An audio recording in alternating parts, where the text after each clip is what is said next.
Hi, I'm Dr. Noelle Lucas at Blue Oasis Pet Hospital, here to answer a little bit more questions on dog microchipping.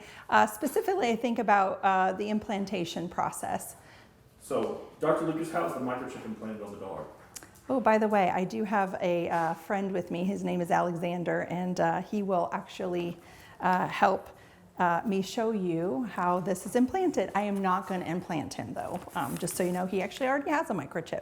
So this is what the microchip device looks like. It's actually still in its packaging. It's actually a little device that we just insert a little needle. It actually is a little bit larger needle than your regular just kind of giving vaccine needle, because the microchip actually is in the bore of the needle and it's about the size of a grain of rice. So Alexander, come here.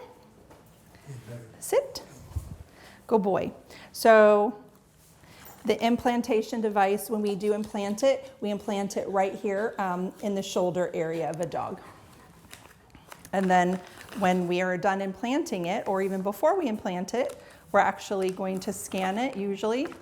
And I'm scanning the chip right now. And we'll hear a little beep, and that tells us there's actually an active chip in this device. When we actually implant it into the patient,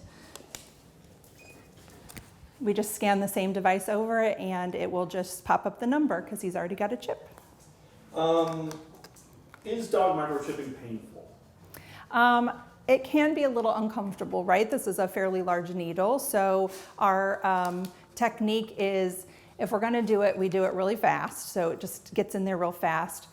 We oftentimes like to implant these while your dog is under general anesthesia, usually at the time of their spay or the neuter. If we're going to do it when they're really, really young, sometimes we'll use a little lidocaine on the skin. If there's a bigger dog and we're going to do it, sometimes we'll just do a little bit of lidocaine underneath the skin as a little injection, just to make the implantation a little bit more comfortable for them. Are there any risks or side effects to dog microchipping?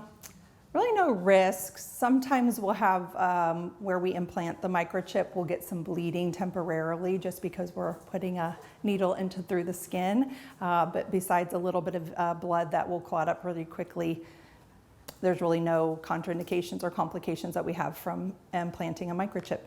Is there a recovery period needed after the dog microchipping? Nope, no recovery period. Just we tend to say don't pet them right over where we implanted the microchip. Obviously, it can be a little tender for about the first day or so. Will my dog's chip ever stop working, or will the battery go out on it? So far, I've never ever seen a chip in my career actually stop working. Could it happen? I suppose so. But I wouldn't be worried about that. The chips that are usually implanted are good for the lifetime of the pet.